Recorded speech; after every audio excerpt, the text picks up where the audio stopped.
like to welcome you to thank you for your service on Wisconsin Rapids Community Media. My name is Tom Heiser, and I will be your host. Today we'll be talking with U.S. Air Force veteran Dan DeRoche, who served in Iraq during Desert Shield and Desert Storm. Dan, thank you for your service. Thank you, Tom. Great to be here. Start out. Tell us a little bit about Dan. Where are you from, Dan? Yeah, I'm from Crystal Lake, Illinois, which is the Chicago suburbs. I grew up there and then went into the Air Force right after high school. Spent 6 years there. Got out of the Air Force, spent some time in the suburbs doing some business work, going to school, and then I ended up going into ministry and then moved to the area in 2000. We started off in Plover. And so we were in Plover for 7 years, and then my family and I, through our denomination, I'm a pastor, and so through our denomination we went to Portugal, and we were there for 2 years, and then we came to Wisconsin Rapids in 2010. So I've been in Wisconsin Rapids going on 9 years now. So Time flies. yeah, it sure does. It sure does. Family's going to school here? And Yep, I got a daughter who's 18, getting ready to graduate from Lincoln, and a son who's 15, and my wife and I have been married for 25 years, so Congratulations. thank you. Okay, so you went to high school. Did you go to college afterward? Did you go right into the military? Right in the military, yeah. Why the Air Force? Yeah, that's a good question. Growing up, I always knew I was going to go into service. I didn't know which one, and I think at any different period of time in my life, like one point I was all about the Army, then I was all about the Navy, then I was all about the Air Force, then I was all about the Marines, then all about the Coast Guard, and then back and forth, and it was always in me, and I knew I'd do it. So when the moment came, I think I just went to every single branch and just kind of thought through what they would offer, what I should do, and there was some kind of connection when I had with the Air Force, and I just felt like that connection was the way I should go in. And I talked to my dad about it, and he's like, go with your gut. And so that's what the gut was saying at the time, and I don't regret it. I had great 6 years enlistment in the Air Force and loved every minute of it, most of it anyway. And so, as you know, Right. yeah. Anybody else in your family was in the Air Force, or was there any other military in your family? No, they all were in the Army. I had my dad, my uncle, and they all told me to go in the Air Force. So I guess, I had to follow their advice. But I was the first one in my family to be in the Air Force. So. Okay, so you sign the papers, and you get ready to go. You go through the physical, and they ship you out. Nervous? Absolutely. I remember it was the first time I ever got on a plane. But what I even remember before getting on the plane to go to basic training was my dad gave me a ride to the airport to fly out to basic at San Antonio. And I could always tell when my dad was nervous, and it didn't happen often, but I could tell my dad was really, really nervous. And looking back now, I think it's because he knew what was awaiting for me on the other side of that plane trip, and I had no clue what was awaiting for me, but being a veteran himself, he knew what was awaiting me during that time. And now as a dad, I can think through, I'd be nervous too, sending my son. And so I think when I saw him nervous, then I started getting nervous. And so then, but I just kept saying, I got to take it a moment at a time. And that was kind of his advice. And I thought that was really good advice to take. And so, and he said, make your goal to just get through the first 10 days.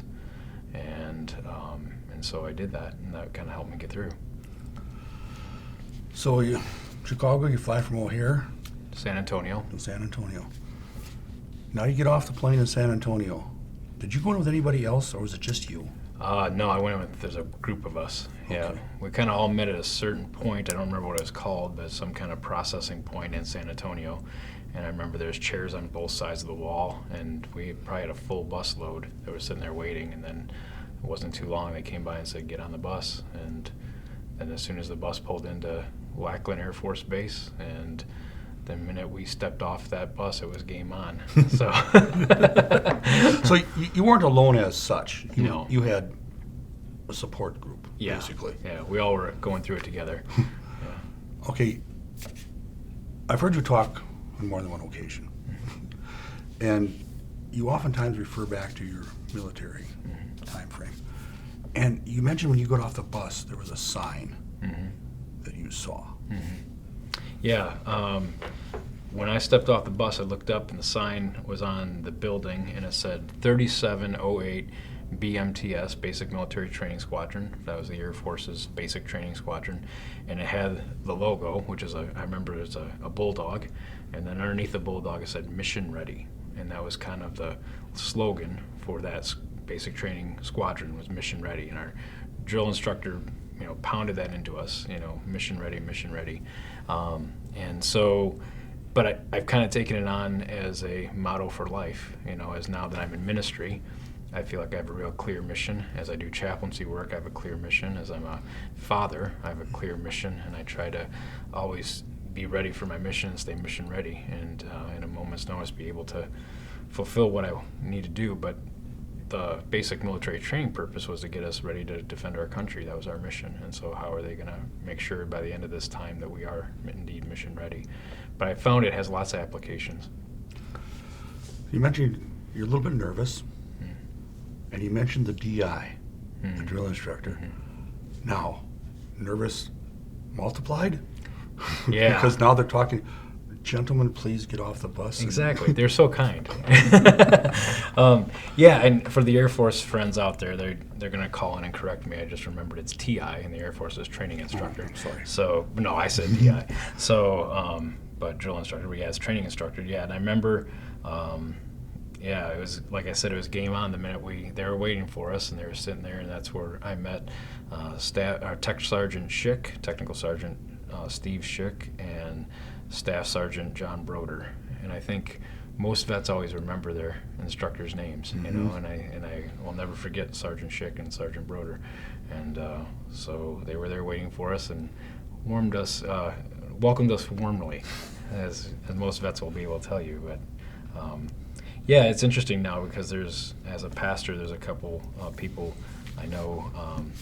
My associate that I work with, Chris, his sister went through basic training, and she's in the Air Force now. And I just remember when he was telling me she's in week 2 or week 3, and I went back and I could reminisce what she's going through right about now. So yeah, it's a good thing. Okay, so first days in the military, big change from civilian life to military life. How's it going with you? All in all, fairly good, fairly well. I think I learned to blend in. I learned not to stick out. I think I saw what happened when people tried to stick out, and so really, I think I grasped the concept quickly that they're trying to make us a unit and a team, not just a group of individuals. And so, but I'll admit I didn't sleep the first few nights there, and just wondering what's going to happen. And I do think that 10-day marker was a good marker. I think my dad was right. If I could get to there, I'd be okay. And I think once I got there, but you get used to people yelling all the time. You get used to them trying to break you down. You get used to the stress of it. I think they were trying to break us down mentally to get us to pay attention to detail. And so why do I have to fold my underwear and my t-shirts in 6-inch squares and have it exactly perfectly 6 inches? Well, if I'm going to be working on an F-16 engine and I don't want 4 bolts left over, details matter. And so I think there was a purpose to it all, and I think I kept trying to see the bigger picture because I had my relatives who prepped me beforehand that know that the bigger picture is to prepare you to get mission ready, and so keep that in front of you. And so I think so yeah, there's definitely stresses. We saw a lot of people get kicked out. There's a few that didn't make it that 10 days, and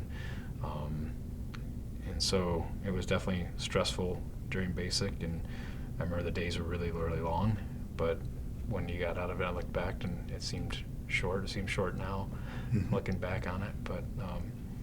But yet there was like I said, I always wanted to do it from the time I was little, and so I think there was a little bit of a, it's finally here type moment. So yeah. So was basic hard or not too bad for you? I would say the first 10 days were really hard, and then after that, it wasn't too bad.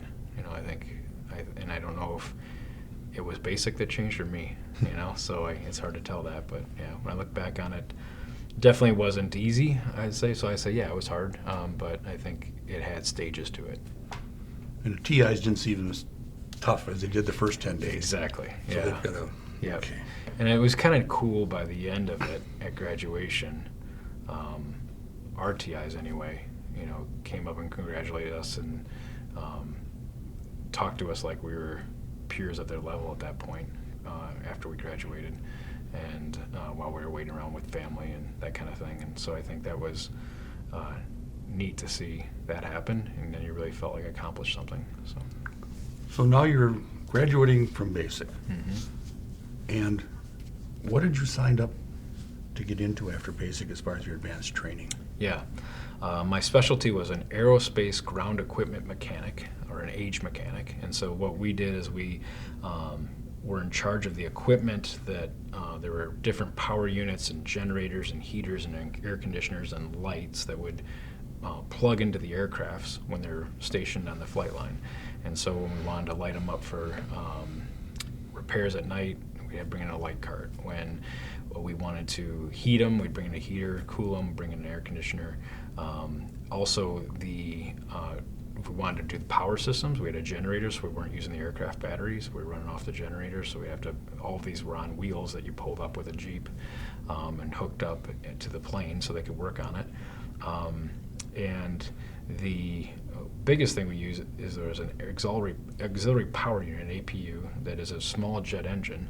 And I worked on KC-135 aerial refuelers and B-52s. And for those planes to start, they have to have what's called initial rotation. So the way they get that rotation is this auxiliary power unit is a mini jet engine, has a hose on it, plugs into the engine. It blows air to start spinning the engines, and then they can start it up from the cockpit. That's the preferred way to start. If they had to be in a base and didn't have one of those, they have packs they could start them with, but it could it's easier on the engine to do it the other way. So I was in charge of dispatching and making sure that equipment was all there, and also repairing it as needed. And so that's the job specialty. So it was 17 weeks of training, and it was at Chanute Air Force Base in Rantoul, Illinois, which is closed now. The base is no longer there, but that's where I went right after basic training. You're close to home. Yep, I would go home. If I remember right, the first 5 weeks I couldn't leave, but after that I was able to go home on weekends. So it was about a 4-hour drive home. So I remember Friday night I'd bolt out and come back Sunday afternoon. So it made your family separation easier. Yes. Because they were so close to you. And I had visits from my brother. I remember friends would come down and visit, and so that was good too. Okay. So now you've completed your training. Mm-hmm. Where's your first duty station? My first duty station was actually home as well, near home. I was stationed at a Air National Guard and Air Force Reserve base at Chicago O'Hare International Airport. And so I started my career there and ended my career there. Went to a lot of different places in between, but that was my first stop. And so they needed to have a full-time presence there, and so it was a pretty active place, and we had a KC-135 aerial refueler plane on alert there to help with any kind of flyovers in the Midwest, and so it was an active base at the time, and so that's where I was lucky enough to get really close to home. The B-52 you talked about, were those part of the Strategic Air Command? They were. Yep, as was the KC-135. Before, as I was in, I think it was my 5th year in, they did the reorg and they changed them all. And so it went from Tactical Air Command, Strategic Air Command, Military Air Command to 4 different commands. They kind of re-exchanged everything, and that was happening just as I was getting out. So I think we went from being in the Strategic Air Command in my last year, we were in the new, which, if I remember, it was the Military Air Tactical something. So they changed the name on us, but yeah, it was all reorged at that point, that right after the Desert Storm and Desert Shield. So it's really interesting, is you're maintaining the equipment that's protecting the country, reality, because these B-52s are in the air at all times. Yep. Yeah, and I really didn't get into the B-52s until the war started. That's the first time I saw one, and we were short, and so they said, you're going to learn really quick. And the engines were somewhat similar, and we were just working with a different crew chief, so it worked out fine. But yeah, it was a learning curve for sure. And but it's a neat airplane. You know, it was built in 1952, and it was flying during Desert Storm, which was 1990-1991. And to think that plane was that old, flying around doing missions. And I remember the first night of the war, they told us in the briefing that 12 B-52s were loaded at Barksdale Air Force Base, which was down in Mississippi, Biloxi, Mississippi, and they took off from there, went and did their bombing run in Iraq, and then landed where we were in Saudi Arabia. And so when we saw them, it was after a very long flight. They had at least 3 refuelings from there over. And then they did their mission, and then they came to us. And I remember when they came in, they finally parked, and when we put the chocks in the wheels and we started doing our, that was part of our job too, is to receive the plane and do the initial lookovers and then get it ready with the equipment that the crews would need to get it going again. But I remember looking through and I could see the clips where all the bombs were, and the arming pins were all hooked in, so when the bomb falls, the clip stays there, and so then they can come and count and make sure that they, dropped all they were supposed to. And so it was kind of an eerie feeling to go and see all the clips from all these bombs, knowing that there was some really huge destruction that just happened. So you're stationed near home, and all of a sudden, DeRoche, we're going overseas. Mm-hmm. Stress level. Yeah. I remember, I'll never forget how my commanding sergeant put it. He said to us, guys, it was December 19th, we got called in, and he said, guys, have a good Christmas because your New Year's is really going to suck. And so, because our orders were December 27th to ship out. And so, yeah, that's when, and at that point, I should back up and say, so Saddam Hussein invaded Kuwait, if I remember right, it was early August. I don't know the exact date, I think it was the 7th. And so then I was deployed September 17th for a temporary 3 weeks in Spain. And what was happening there is they were getting all the fighters from Germany and England to Saudi Arabia, and we had to refuel in between to get them over there because they couldn't do a full flight on one tank of gas. A fighter has a pretty small fuel tank. And so that was our role. So I did that in Spain for 3 weeks, and I went back. And so then the real deployment came December 27th, when it was going to be, they told us to prepare for 1.5 years. It ended up being 6 months. But at that point, the nerves kicked in. I thought, man, I'm going to be gone for a while. Especially when I was at home. I was kind of used to being at home, and now the real one kicks on. And so, and then, as I look back now, that's a lot to process for a 19-year-old. I was 19 at that time, and kind of hard to believe that. But, it forced me. I learned an awful lot. I remember experiencing some things there, and you have that realization there's people here that not only don't like me, they want to see me dead.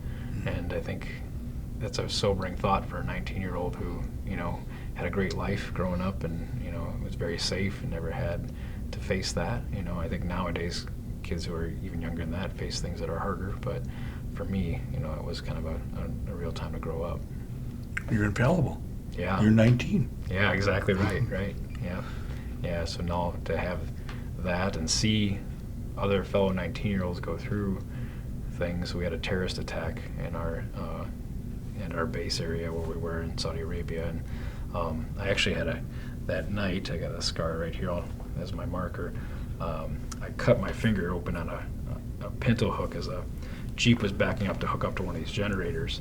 I was giving instructions and not paying attention, and I caught my finger in between the two and ripped my finger open, and so I had to go to the hospital. And as I was at the hospital, they were bringing in casualties from this terrorist attack, and so and they were really short-staffed, so they asked me to help carry people in, and that was an awakening for a kid my age, and to see that and have to experience that. And so I think that's where it hit.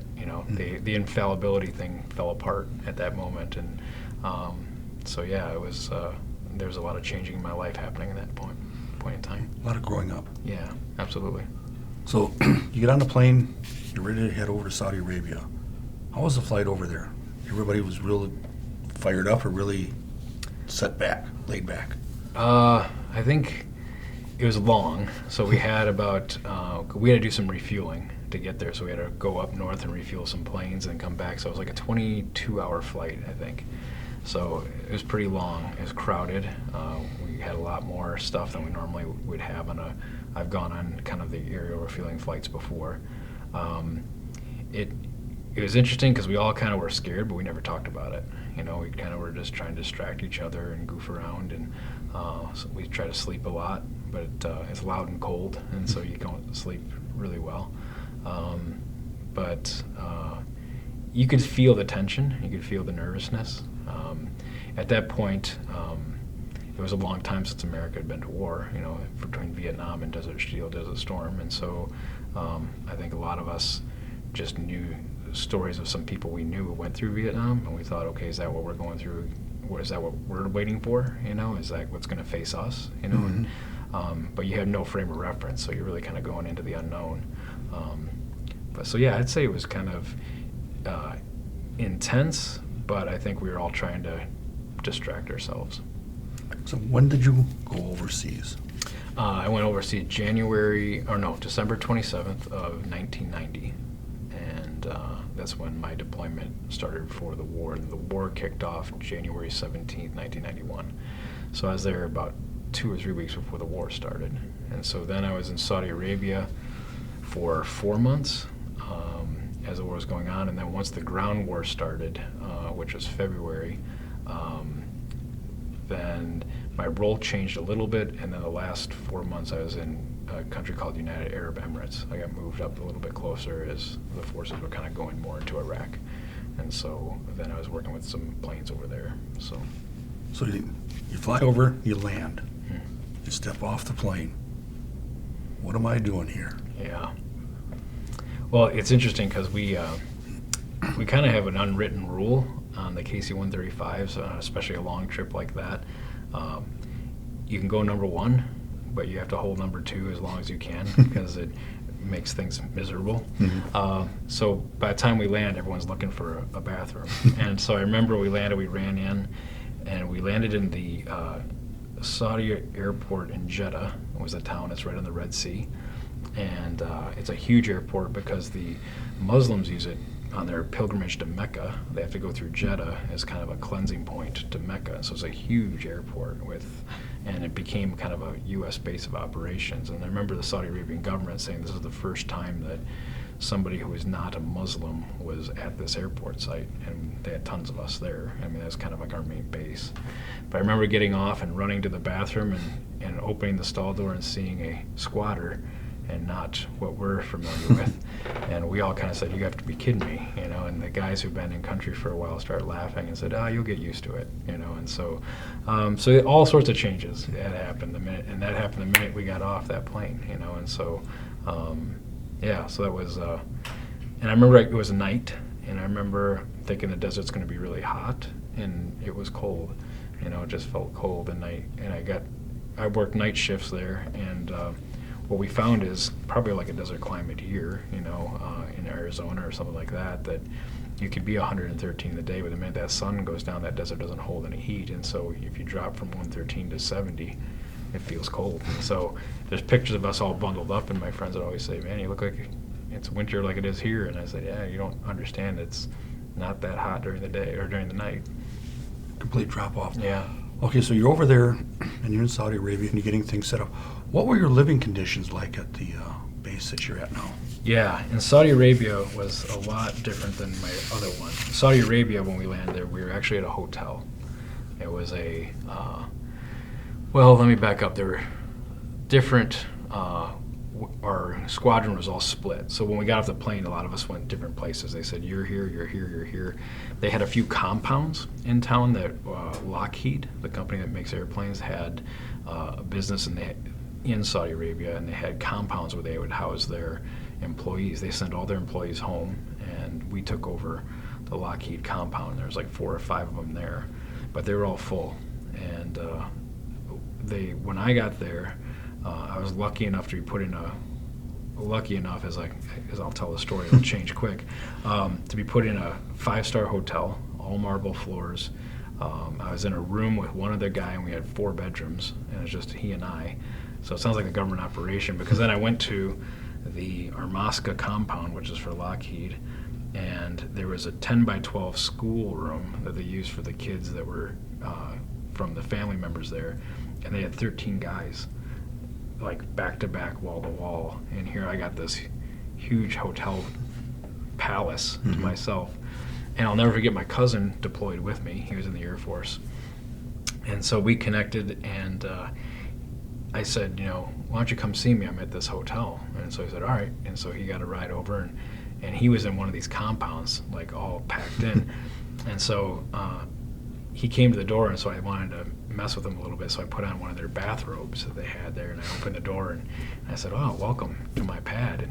And his eyes were huge. He's like, you got to be kidding me. I said, yeah, that marble floor is awful cold on your feet in the morning. It's really hard here. And so he actually went and got his stuff and said, I'm moving in with you. And I'm like, I don't know if you can do that. And he said, well, what are they going to do, send me to Saudi Arabia? And I said, all right. So he moved in, and so that's where we started. But what we found out is that terrorist attack I referenced earlier, we found out all the employees of that hotel were working for Saddam Hussein. And the hotel itself was wired to blow up. And they were going to take out that whole hotel. They ended up shooting some buses and got anxious. And so they pulled us all out of the hotel at that point. Immediately, they started questioning the people that they caught from that shooting, and then they discovered the explosives in the hotel. And so Saddam Hussein early on said, I had a surprise for Jeddah, which was our town, and we were expecting another Scud, because we get different Scud attacks towards us. And it turned out it was this hotel that I was staying at.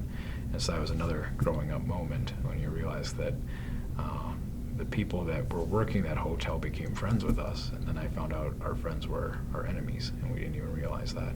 And that was kind of a really strange feeling as well. So that's where I was at first. So then once that happened, they pulled us out of the motel, and then we stayed right at the airport, kind of cot to cot, right along the flight line. We found some tents, and we just kind of camped there, and that was a lot more uncomfortable, but we felt a lot safer. And so we welcomed that. It was a lot more difficult living conditions, but it was welcomed.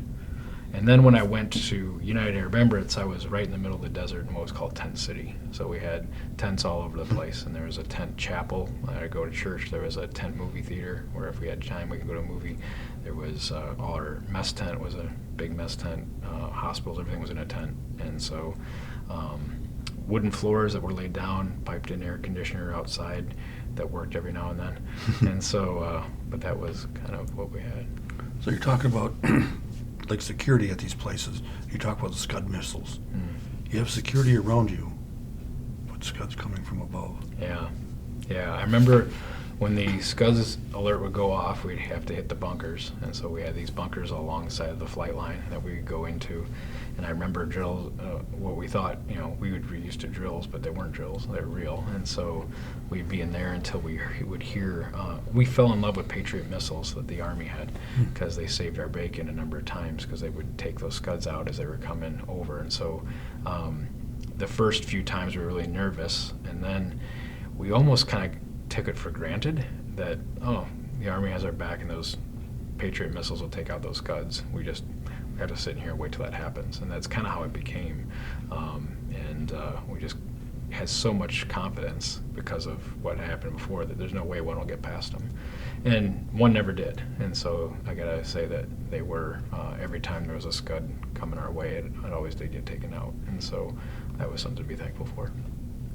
Were you concerned with gas as well? Yes, we'd have to carry our gas mask with us at all times, and then our chemical warfare uniform had to be close. I kind of tell this story a lot in some of my sermons that ties into mission ready a little bit, but I remember before the war, being in the Air Force, we'd have these 4-hour chemical warfare training classes, and you'd sit there, and I remember one guy I remember would be he was in his full chem gear, and he fell asleep, and we took duct tape and taped to the eyes on his helmets. When he woke up, he'd be all there. We'd always goof around, but then I remember when we had our orders, and we knew we were going over into Operation Desert Shield, Desert Storm. We were shipping out the 27th. We had a chemical warfare training the day after Christmas, the 26th, and it was unlike any other training we had. There was no goofing around. Everyone was, taking notes. Everyone was paying attention to every single second, because now all of a sudden we're going to have to really use this stuff. And when we had the classes before, we thought, what are the odds? But now it was real. And so the training really changed once the threat was there. But yeah, we'd carry that around with us everywhere we went. And when we did this, when we went into the bunkers for the Scud missiles, we would put all that on when we got in there. So, These bunkers, I've heard people tell stories. Sometimes you go in there and there'd be creatures. yeah, all sorts of weird creatures that we never saw before, because we're in the middle of a desert, and there's a wildlife that is very foreign to Midwest United States of America. Lizards, because we'd go at night too, and that's when a lot of the desert wildlife would come out. We'd get a lot of snakes on the flight line that try to cool themselves off from the desert heat during the day, and so there'd be a lot of sand vipers that would be out, and I hate snakes. I still do, and always did, and so we'd always have to be watching for that. And so I'd often let my friends go first into the bunker, and then once they got cleared out, then I would follow suit. But also, from what people have told me, is when you go to the equipment, you'd have to check around the equipment for creatures. Yep. I remember shaking out of boots every day before you put them on to make sure there's no scorpions in there and those kinds of things. I remember when the war ended and we were tearing down the tent city where we stayed at in United Arab Emirates. We had a wood floor that the Army Corps engineers built, and we had to tear it apart. And I remember pulling up that wood, and there's all sorts of snakes that made their homes in there. And I quickly found a different duty and switched with a buddy of mine because I hated snakes. But yeah, so there's all sorts of things like that you didn't really realize until you get there. And so then it made me realize, man, I was probably checking my boots for more than just scorpions, but I didn't realize that. So. Sand. Oh. Do you ever get rid of it? No. And it was a different sand than like the beaches here. It was like a powdery fine. It was a lot finer and thinner, and it was everywhere. It was always behind your ear, always in your eyes, always. Especially the sandstorms were debilitating. You could hardly see. It was kind of real similar to a snowstorm here, a real bad snowstorm where you can't really see visibly. It looked exactly the same almost. And I remember there'd be sand everywhere, and it's interesting because my wife remembers that when I got home for the first 5 or 6 years, I hated going to the beach. I would never go to the beach because I just wanted to be away from the sand. I kind of got over that now, and now I enjoy the beach again. But it took a while because I hated that feeling of sand in my feet, my sand, or in my in my hands. Just I didn't want anything to do with it because it was just everywhere. And a lot of it caused a lot of damage on some of the equipment we had too. We had jet engines that are real sensitive to that, and so we had to really be cautious and try, when those sandstorms hit, we had to protect those things right away, and so it was something that we were always kind of on call about. One thing I'm going to ask you about is the equipment out there. Life expectancy of the equipment in Illinois and life expectancy of the equipment in Saudi Arabia and United Arab Emirates is a lot different. Yeah. And even like our planes, we took the exact planes that we flew in Illinois over there. We flew them over there for missions. We had 12 KC-135s that were in our wing.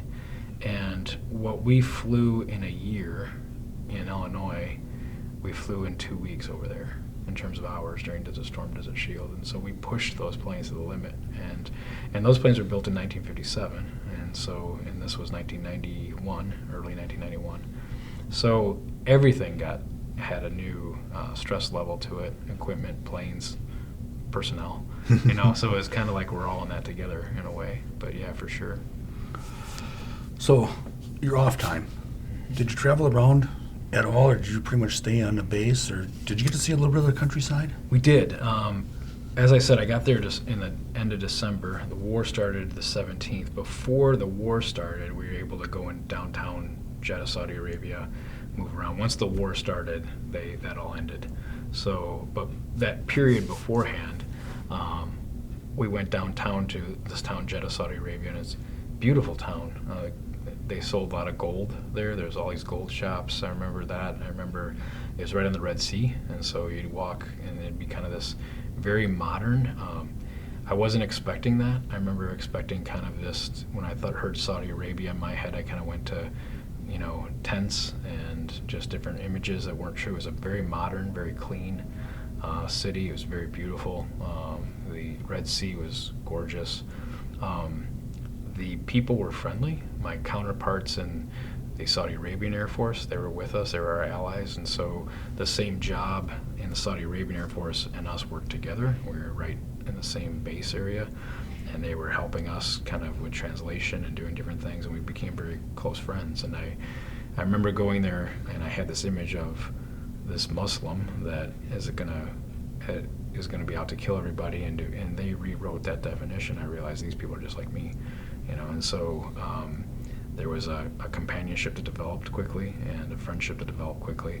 And it was interesting to hear their view of Saddam Hussein and what was going on, which was different than, they had the same view in terms of his evil, but they were distancing themselves from him and said he couldn't be, truly like us, But so that was, and so what I remember one time going out with one of them, and they took me downtown to show me different things and experience the food and the culture. And it was wonderful. It was a really great experience. But interesting, the difference. Yeah, yep. I remember one time, this is kind of where I started to get my call to ministry, actually. I remember I went downtown to Saudi Arabia, and I was walking, and I didn't know it. The roads were very narrow, and there's kind of like these pathways through these different businesses, and it was very easy to get lost. And so I was with a friend of mine, and we walked, and then we didn't realize it, but we were walking across the mosque, and that was forbidden. We were kind of on their property, and so we quickly realized and got off it fast. And at the mosque, they had a lot of the poor people would come and be in a certain area and beg, and this little girl had to be 5 years old, ran up to me, and she had her hands out, and she was saying, "Help me," in Arabic, and she was begging. And I remember looking into her eyes and seeing kind of, here's this, very poor girl in one of the richest countries in the world. What is her chances of having a fruitful life, And I remember it really affected me, and I remember I was so stunned I didn't give her anything. I didn't give her any money or any coin or coins I had or anything. And I remember going back to my tent, at that time it was the hotel, going back to the hotel, and I was sitting in my bed, and I felt so guilty that I didn't do anything. I didn't help her, and I didn't, and I kind of prayed, and I just prayed for her, and I said, God, I feel bad I didn't give her anything. And I just had this sense, I wasn't an audible voice or anything like that, but I just had this sense in my gut that God was just kind of saying, I want you to give, she's one of my daughters, I want you to give your life to my people. Don't give her any coin, give her your life. And that was kind of the beginning of what I felt like was the call to ministry, to go back and become a pastor. And so that happened right there before that war outside the base. And so that's something I'll always remember. So just interesting seeing their culture versus the way you live. You talk about the mosque. I was not over there. We would just see the broadcasts.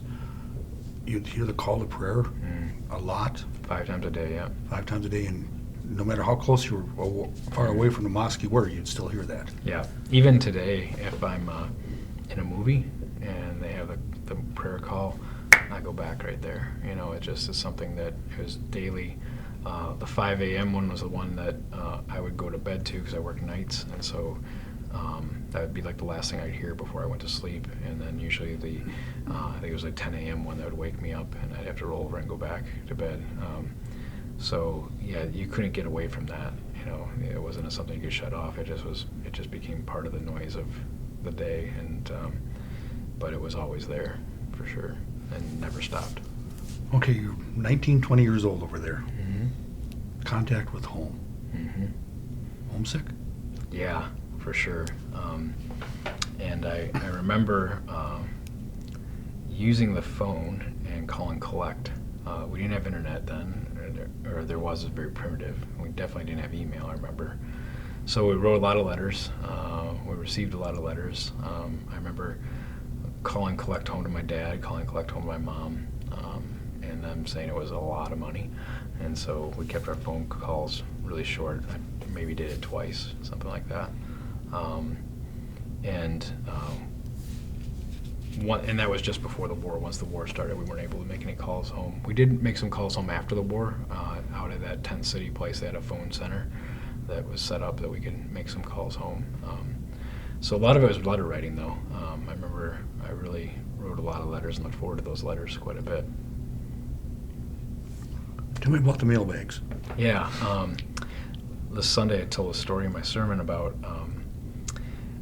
I remember one of the things that I was blessed with, that, and I think every Desert Storm, Desert Shield veteran was blessed with, that our brothers in the Vietnam veterans like yourself didn't experience, was there's a high degree of the country backing this effort. And I think we, as a nation, thankfully learned a lesson from Vietnam. And so you all paid a price that we reaped in Desert Storm. And so the patriotism that was surrounding the country in our effort was so much different than what you experienced. And so I came back as a hero, and I was considered a hero there, which I know for many people in Vietnam was not the case at all. It's quite the opposite. So, but I think America was trying to rewrite that wrong, and I think they were trying to do that through Operation Desert Shield and Desert Storm. And so there was a lot of patriotism that we knew was happening overseas, and we were able, I remember there was a CNN tent where we can go in and just watch CNN, so we saw what was being reported, and we saw all these different things. But because of that, there's a program called Write to Any Service Member, and so people could write a letter to any service member, and we had so much mail through that program. So it really showed like how much the American people got behind this, and that was really encouraging to see. But I remember those letters were red. They were in the red bags, and so anytime you saw a red mail bag, it was to any service member mail, which was great. We loved reading that because it showed us that people were really supporting us. And I remember pulling out things from there, and there'd be classes, third grade classes from a school in South Carolina. They all wrote to us, and I wrote them back and tell them I got their letter, and different things like that. But then you had yellow mail bags, and the yellow mail bags were the personal mail. That was that our family wrote. So the red were to any service member, and the yellow were family members. And I remember it was always kind of like 5 to 1 or 5 to 2. And when we saw the yellow bags, we always wondered, will I get a letter today? Because a letter over in that situation, and for those of our listeners and viewers who were in that situation, you yourself know how powerful it is to get a letter from home when you're in a war overseas. And it was, you look forward to it more than a Christmas present, right? And so I remember when we see the yellow bags, we'd always wonder, will there be one for me in there? And so it was always a treat to even, I remember the anticipation as they were calling out the names, like, am I next, am I next, am I next? And then when you were, it was phenomenal, so it was a good thing. You ever get a care package? Yeah, I did. Yep, care package from family, care package from friends. I also remember there was my dad was a school superintendent in McHenry, Illinois, and there was a 5th grade class that kind of adopted me. And so they sent me care packages and letters, and it was neat because when I came home, I was able to go visit the classroom and interact with the kids, and that was a great moment for them and a moment for me too. I'll never remember. I still got a picture of me with this 5th grade class when I just got home, and they asked me all sorts of questions that 5th graders would. And so it was a great time. So yeah, care packages were phenomenal. I remember we'd always share, just because. You saw there were some people, unfortunately, never got a care package, and so but we're all in this together. So, chocolate chip cookies. Yeah. Melt in your hand. Yeah, exactly. A lot of beef jerky. I remember. Yeah, it was just good stuff. Make any close friends while you were in service? Yeah, I did. The odd thing is, I think as time went by, Facebook I think helps, but for the most part, those kind of fell off. I think I thought in some ways I'd be friends with these guys forever, and I think if we bumped into each other and saw each other, we'd pick up like an old shirt, put it on, and lift right where we left off. But there hasn't been a lot of proactive contact, and I think it just shows the busyness of life, and life goes on, right? And so, but definitely when we first came home, we spent a lot of time together, and a lot of us were experiencing a lot of the same things in terms of feeling like we just woke up from a dream, and did that really happen, and all those kinds of things, and so it was helpful. Ever go to any reunions? We had one that was like 5 years, a 5-year reunion. I went to there, and that's the only ones that I've ever seen, actually. So I don't know if there are some, and I just haven't seen the communication on it or what, but I just remember that one. Well, right now, like you had mentioned earlier, everybody in that era has children now. Yeah.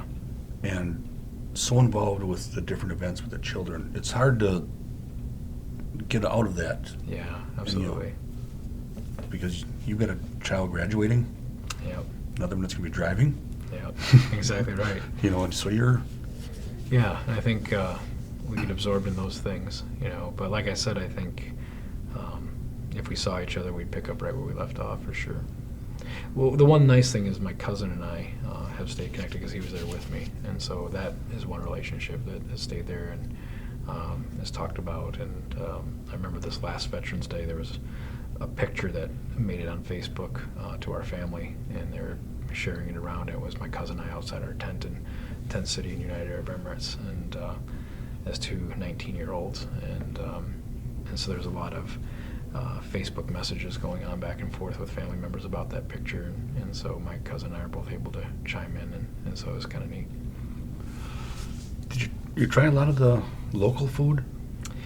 Yeah, once the war started, there was a company, I remember, a Saudi Arabian company that was providing meals for us, because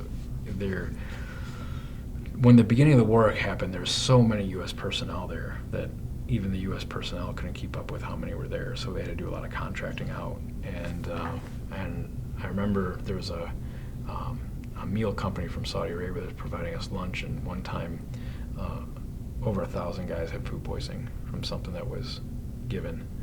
And so that shut that down right away, and we went to MREs. And so it was all MREs until, the Air Force, we had to have special meals first before the MREs. And so so then the MREs came, and so I don't remember doing a lot of food from that point on. It was mostly MREs and then what was made for us, just because of the bioterrorism threat. We don't know if that was a bioterrorism threat or poor handling or whatever, but our commanders weren't going to take that chance anymore. And so it was something that, so I don't remember a lot of local food. Maybe I do remember some right in the beginning.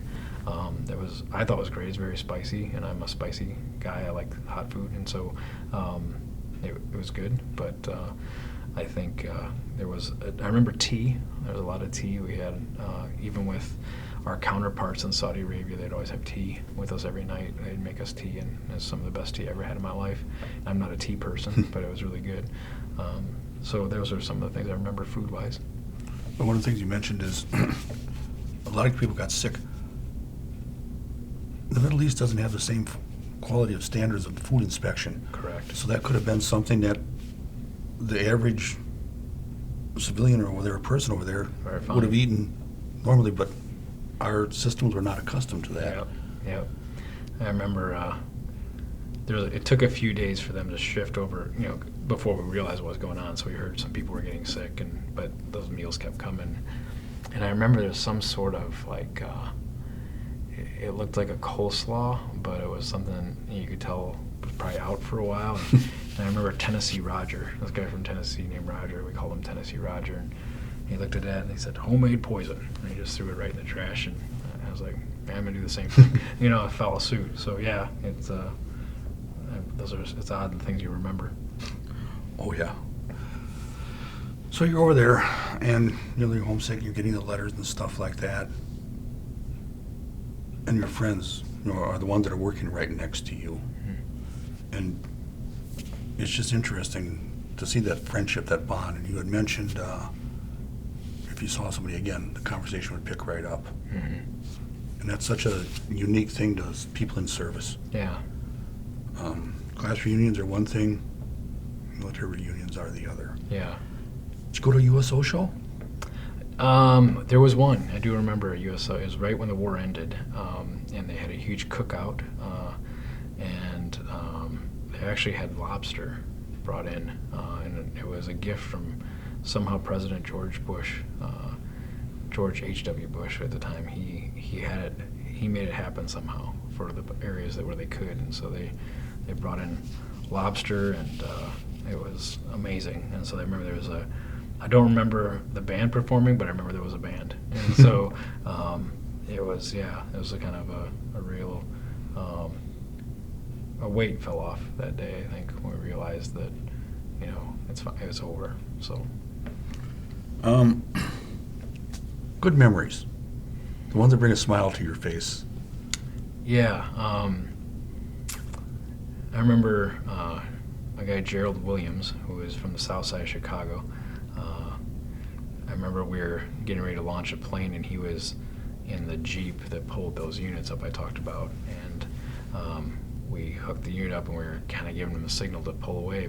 And here Gerald's not pulling away, and we're trying to figure out what in the world is going on with Gerald. And we go up there, and here Gerald's asleep in the Jeep. Well, and we have 4 jet engines roaring. We all have ear protection on, and Jared's sleeping with these 4 jet engines maybe 10, 12 feet from him, and I'm like, how is this guy sleeping this? So that's something we all laughed at. I think there was a group of guys that would meet, and we'd pray together in the morning, and I really appreciated that. We open the Bible and have like a scripture reading and then pray together, and it just was a great way to start our shift. And so we kind of had each other, we'd pray for each other through the day, and it was kind of a close bond there. So I think the bond with the people that I served with was a great memory.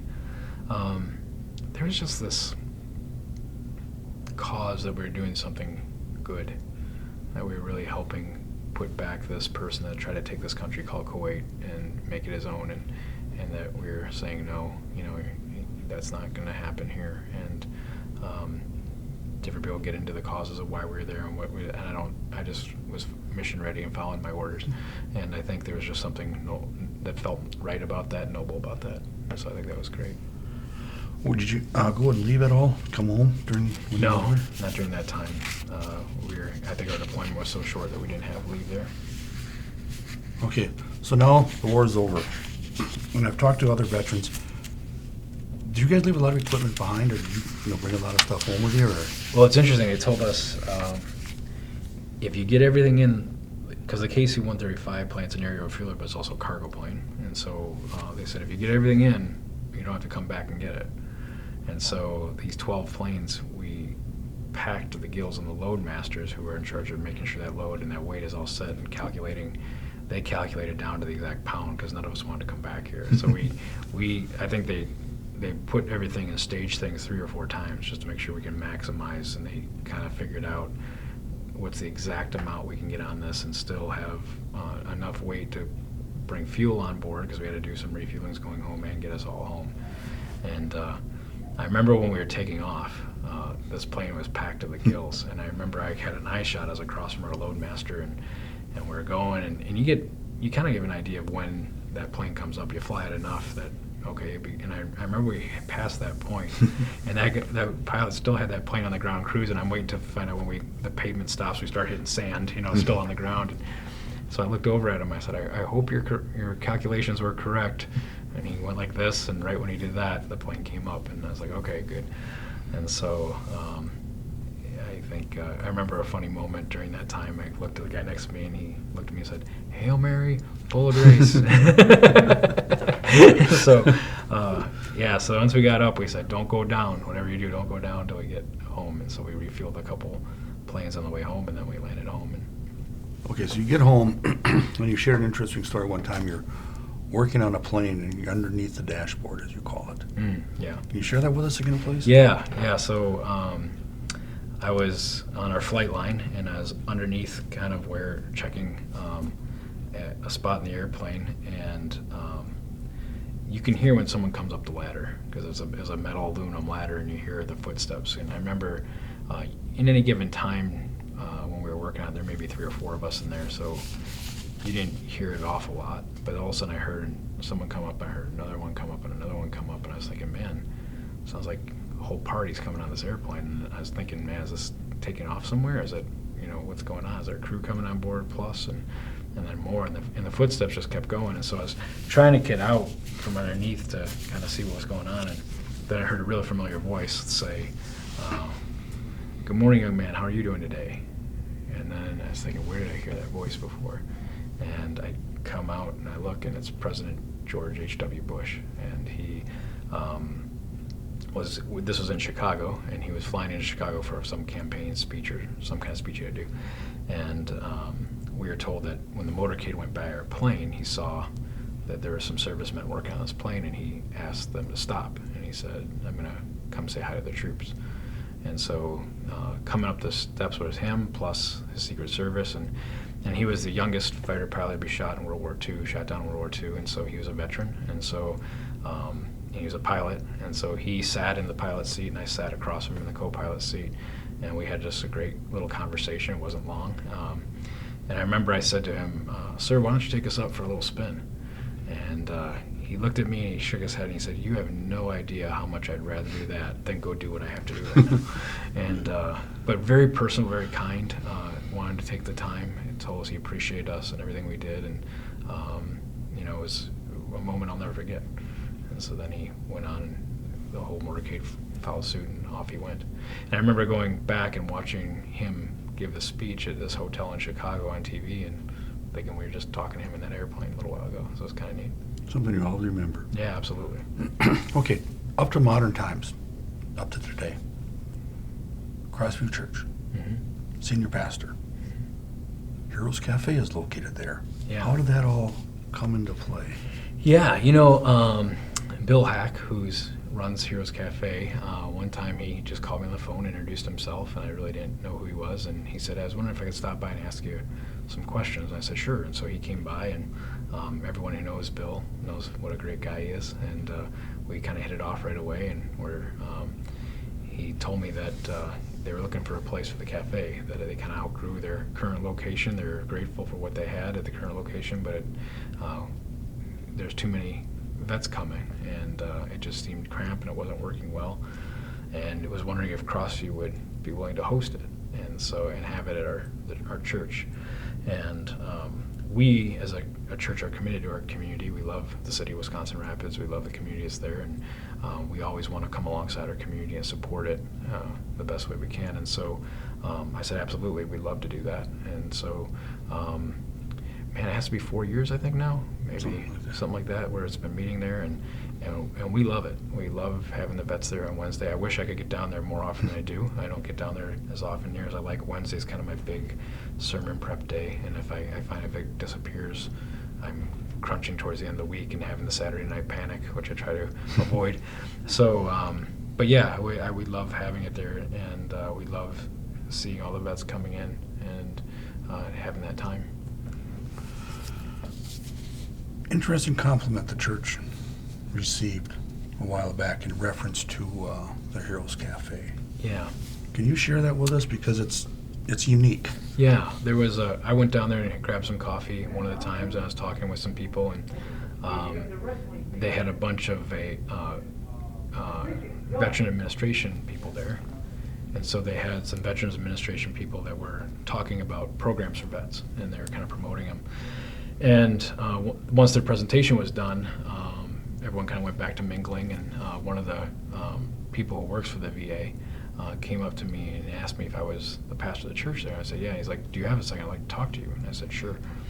And so I refilled my coffee, and then we stepped out of the room a bit, and he said, "I just want to let you know that you're doing more than just giving these vets a room to have a weekly time to have coffee and talk. Statistics show that when vets do this, and he pointed to all the vets talking, he said it lowers depression, it lowers suicide, it lowers alcoholism, it lowers all these things that can plague our vets just by getting them in a room and talking. And to provide that space, this church is doing more for these vets than you probably realize. And I really appreciate that. And that was just, it makes sense, when someone says it. I think beforehand we were just happy to have the vets there and we're giving them a room, but now we really see that it's also making a dent in helping them in a health-wise to be able to come and just share. And I think, kind of like you alluded to, that when you can talk to a vet who's gone through it, there's kind of a bond, and to be around people that you have that bond with is always a good thing. And so I thought that was really, really great. There's a lot of gray hair in there, and there's a lot of non-gray hair in there, too. It's interesting to see the mix. Yep, and even just sitting here talking about it reminds me I want to get in there more and just kind of say hi and spend more time there and try to craft some things around so I can do that. But yeah, you're right, and every time I'm in there, I enjoy it, and our staff does too.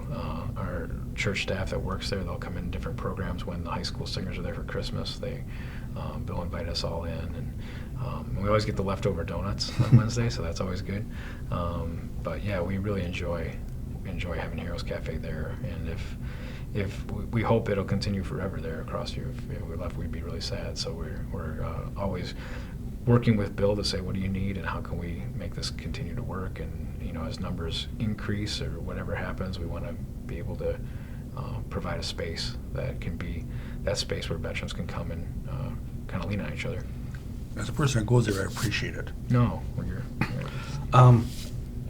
personally, you are a chaplain for many groups in this area.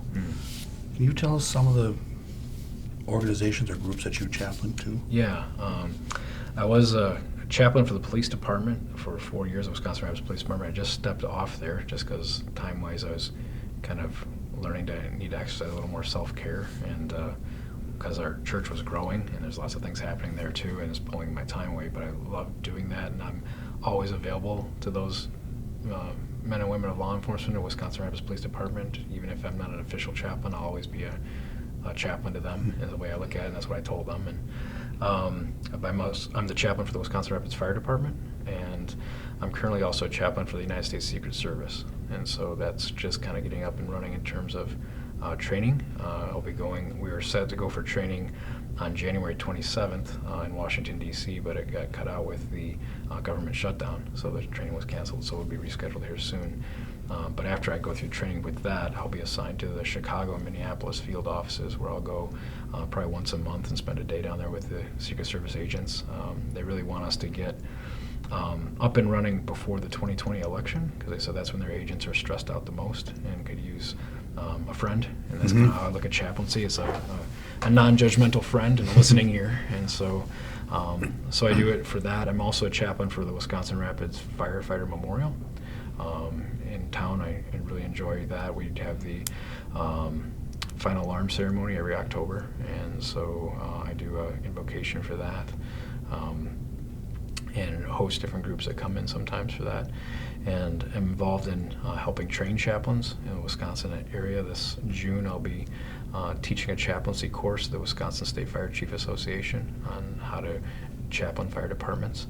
I've spoken at Wisconsin Paramedic Seminar on EMS for the soul, I call it, and how to, in all these kind of first responder things, one thing I've found is that we spend a lot of time, money, effort training the first responders, whether it's a police officer or a firefighter or a paramedic, to protect their physical self. If you think about a police officer, how much training and money goes into protecting them physically from a line of duty death. Think through a firefighter, a paramedic, how much equipment and training goes in to protect them so they stay safe. But I kind of ask, what are we doing to protect them from the effects of that job, mentally, emotionally.